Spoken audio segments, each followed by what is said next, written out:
कुठे चाललंय राजकारण या राज्याचं? कोण सुखी आहे मला सांगा? महागाई कमी आहे, बेरोजगारी कमी आहे. अहो तुमच्या एवढ्या 5-10 वर्षात मंत्री महोदय इथे त्यांनी एक प्रशासकीय इमारत बांधू नये. काय तुमच्यासाठी केलं? मग कशासाठी आपण मतं दिली?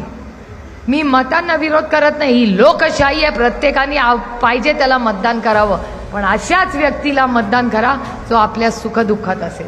आणि असंच सरकार असलं पाहिजे जे या घाबरलेल्या लोकांचं सरकार काय करायचंय आपल्याला. अरे असं सरकार आणलं पाहिजे जो दिल्ली समोर झुकणार नाही, असं महाराष्ट्रात सरकार आम्हाला पाहिजे. आणि याच्यासाठी महाविकास आघाडीला मतदान केलं पाहिजे. न झुके है न झुकेंगे. त्यांचा मान सन्मान जरूर करू. केंद्र सरकार हा मोठा भाऊ असतो, सगळा मान सन्मान करू, पण मुजरा नाही करणार, ते आम्हाला जमणार नाही.